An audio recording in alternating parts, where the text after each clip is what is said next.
Welcome to Smart from the Start. I'm Daryl Murdoch, your host for this series about education. This episode is about the ideal curriculum. Many people ask the question, what is taught in schools these days? So what is the ideal curriculum? To explore this topic, we have our panel of experts, and I'd like to welcome Clinton. Clinton, tell us a little bit about yourself. I'm a principal from up in Cairns of a primary school. The tropical north. Yes. Excellent. Glad that you're down here with us today. Thank you. Peter.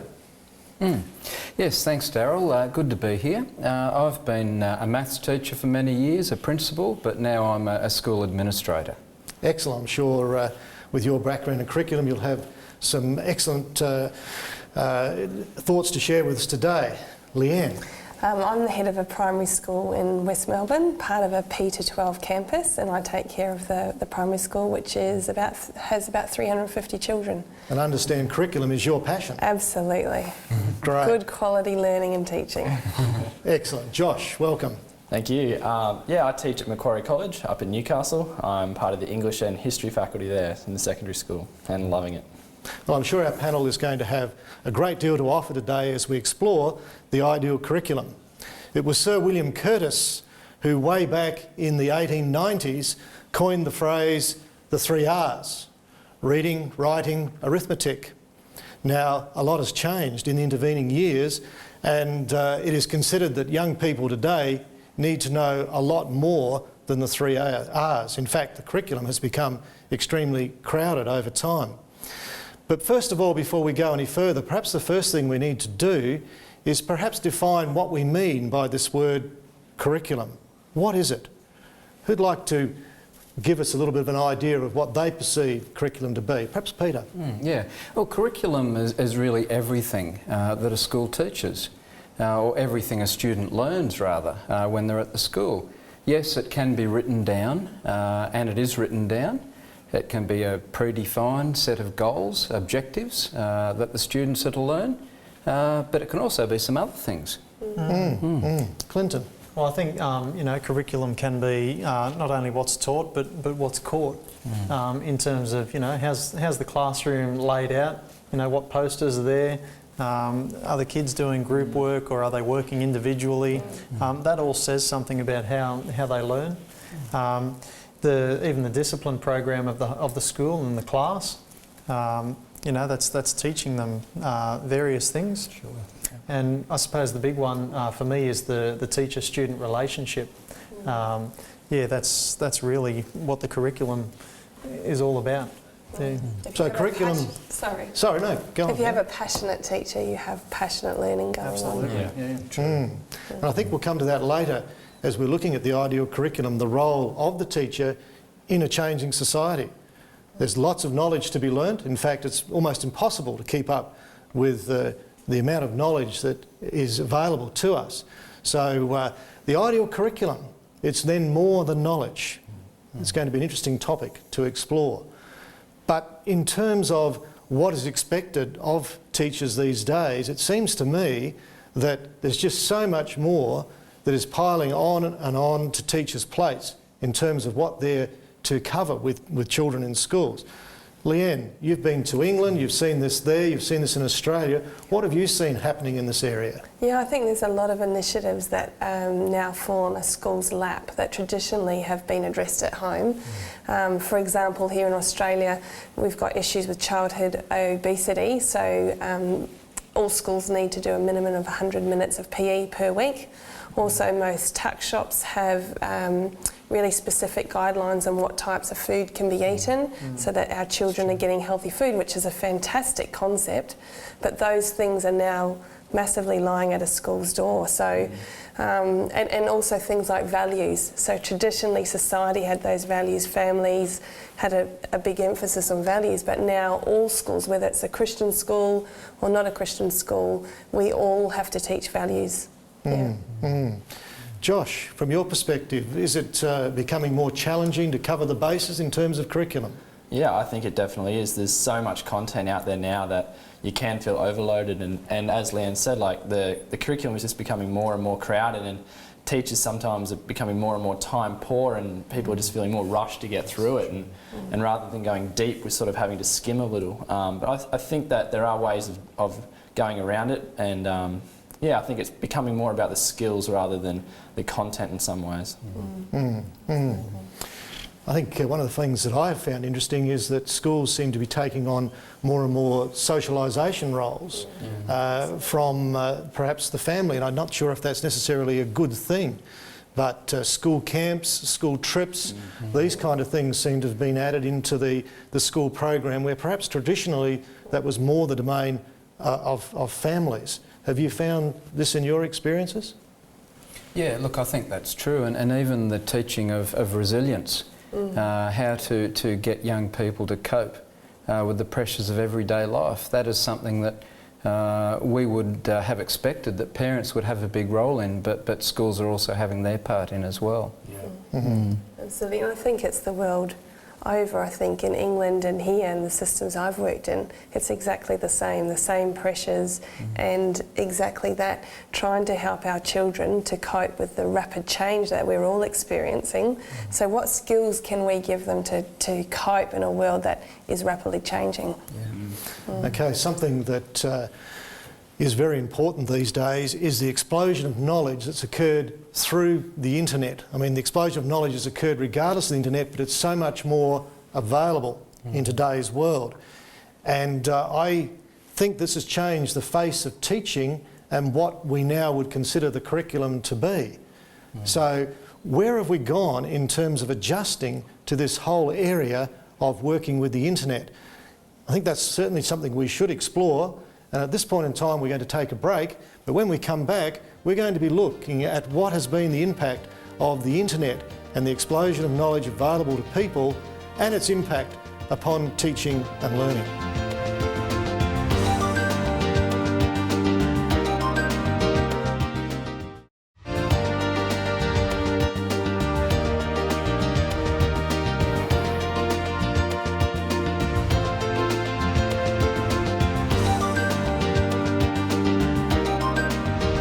Welcome back to Smart from the Start.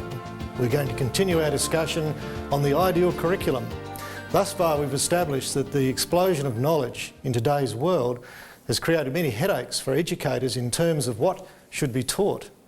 In particular, the internet has had a huge bearing on the explosion of knowledge, and we want to explore with our panellists what impact this has had in the education sector. The internet is just huge in terms of opening up a world for young people. Peter, in what ways have you seen this change the education horizon? Look, I think there are lots of points that we need to bring out here. It's not just the internet, but it's information technology and communication technology in its totality. And I've been around long enough to have started teaching when we used logarithm tables instead of calculators, and then a computer became an addition to a classroom, and we still taught on a factual level. This is RAM and this is ROM and this is a hard drive and that sort of thing. And then gradually computers have been integrated into the actual teaching. And so a teacher may use computers and internet in the classroom for a small segment of their class, and yet that's still growing, and in some cases computers are being used as a total integration package in the classroom. But it does totally change the way that teaching is done. It's made teachers move away from teaching on a factual level to teaching more on a conceptual level, because students can find the facts by themselves, and teachers don't need to waste their time with just dealing with facts like they used to. Some of us older teachers perhaps struggle with that change. Younger teachers like Josh, born with it and entering the teaching career, are using some of this technology on a day-to-day basis. What are some of the areas, Josh, that you've been able to capture young people's interest through using some of these web-based resources and so on? That's a great question, Daryl. A lot of the students that I teach, I know, really engage with information technology. As soon as you put anything up on a data projector, or as soon as the laptop's open, or as soon as any sort of interactive environment is happening, the kids are just switched on and they're there and they want to learn. But there's also downfalls which you have to be very aware of.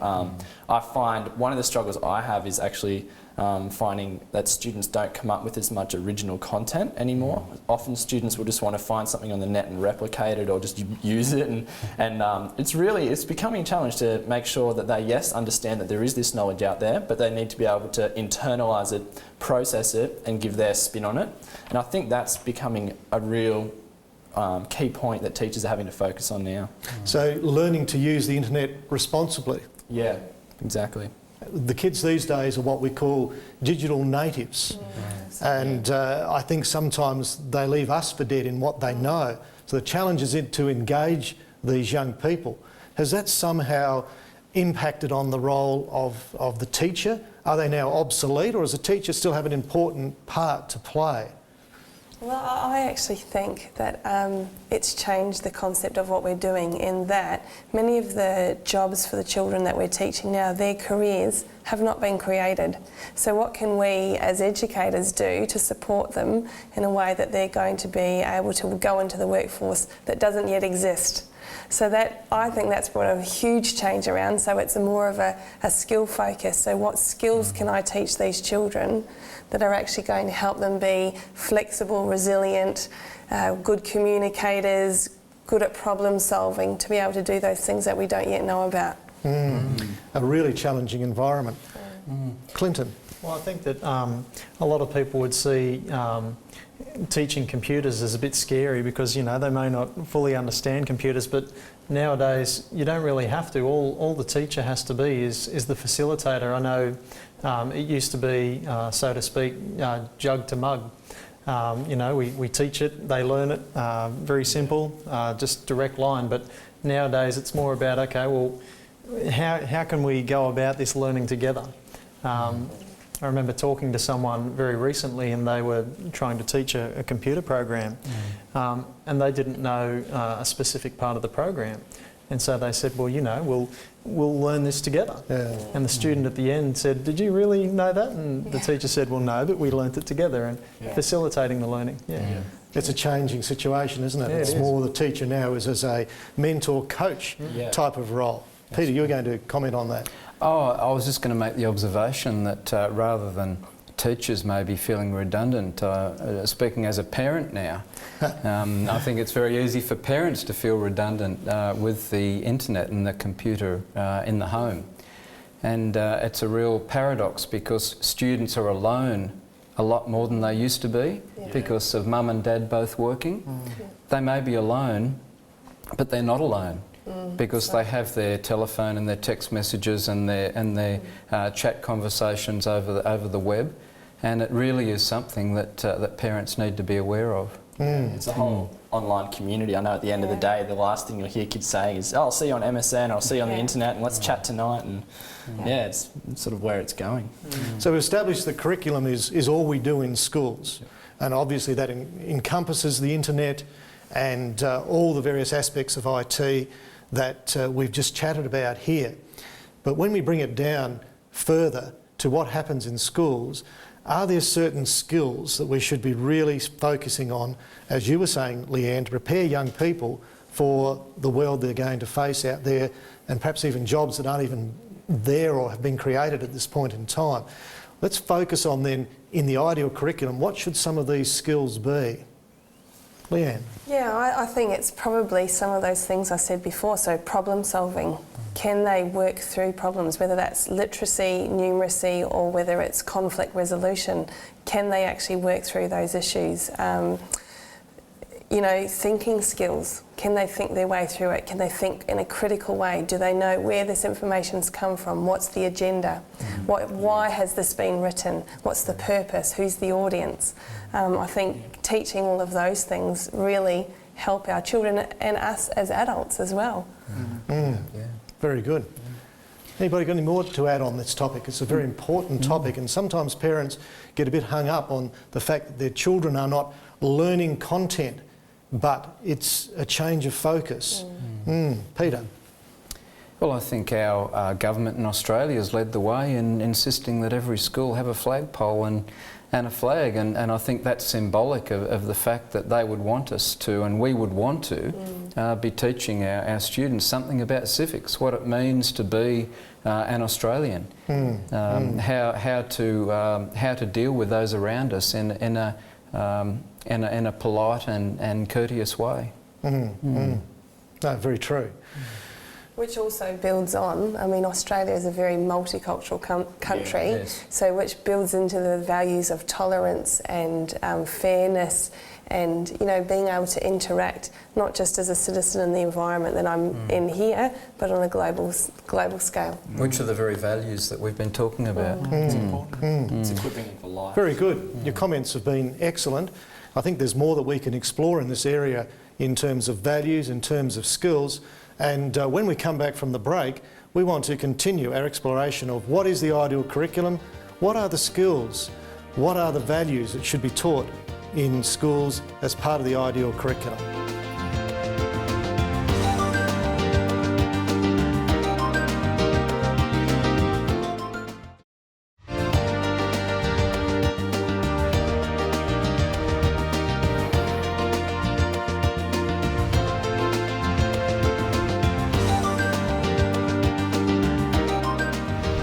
Welcome back to Smart from the Start.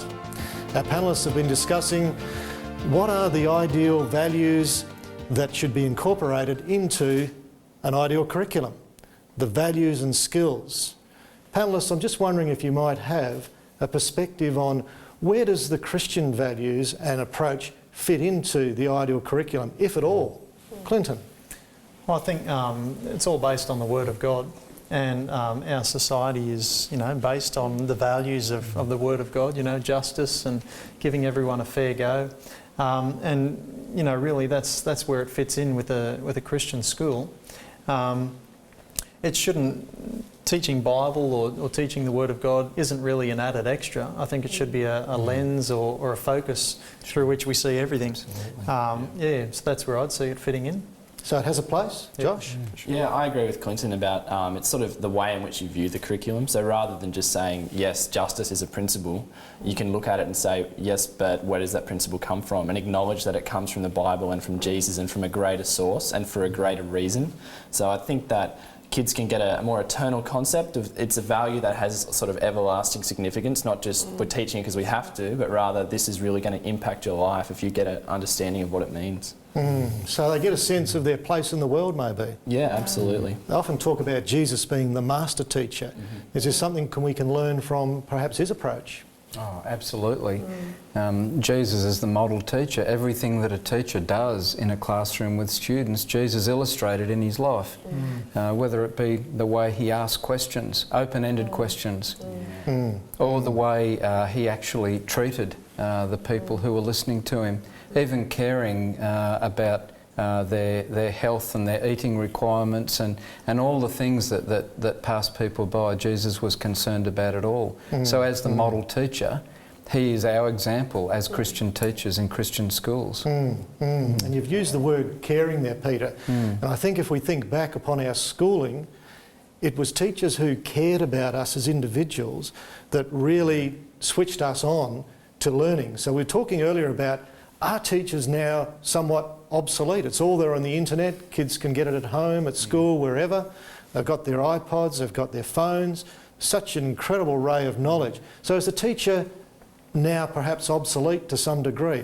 Where is the teacher sitting? You're educators. You've got to sell to me your jobs. I think it's our job to be passionate and enthusiastic, and you can't get that from a computer. So as a teacher, I try to model exactly that. I want to ignite a love for learning in my children, a learning for the Word of God, an academic learning, physical learning, whatever it might be.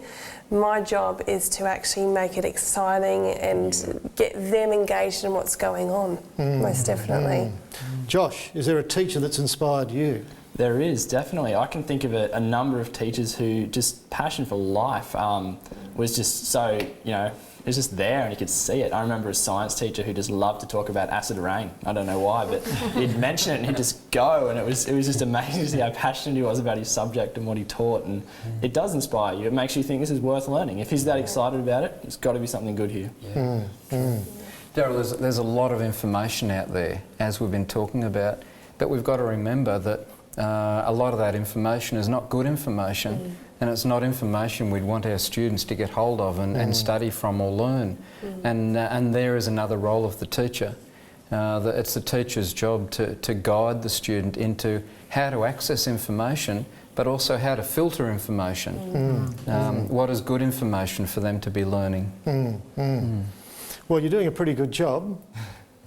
Any further comments on the centrality of the role of the teacher? I think when I think of it, my personal opinion is that while students can access information from the internet, it's sort of in one form. They can be done visually and auditory. However, when you're presenting something in the classroom, doing it in an interactive way or doing it in a creative way or on a hands-on experiential way, it's really catering to all the different ways in which a child can learn rather than just one particular focus. And so I think that is invaluable. It can't really be replaced. You've sold it well. It was once said that the 3 R's are no longer reading, writing, arithmetic, that in fact that's changed. It's now about respect, resourcefulness and responsibility. They're the new 3 R's.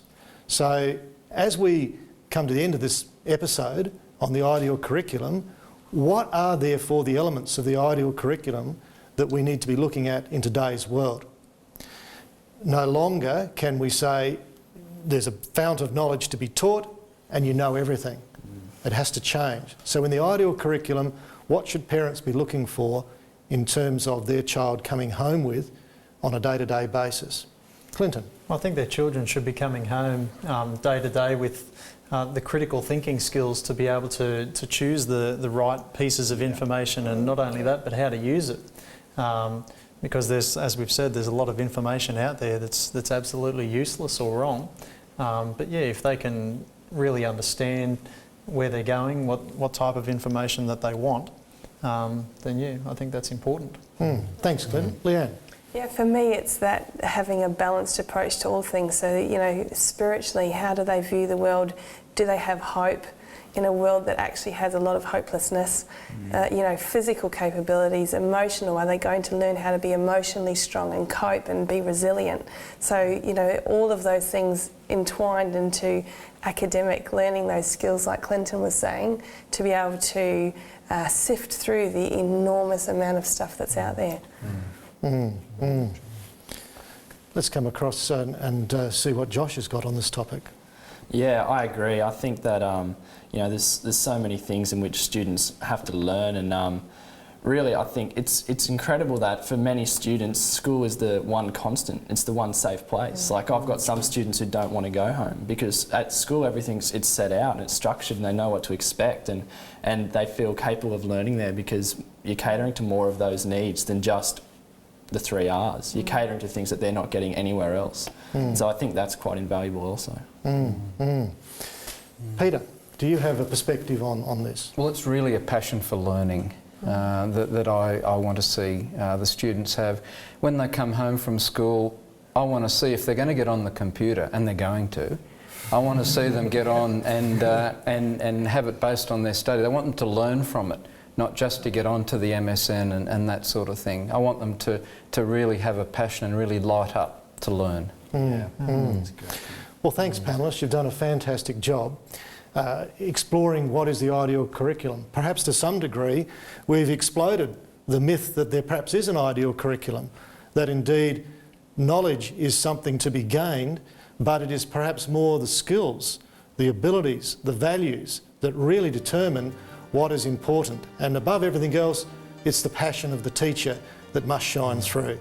Thank you, panellists. It's been very much appreciated. Our next episode touches on the hidden curriculum, and we explore in some depth the aspects of curriculum that lie beneath the surface. Join us next time.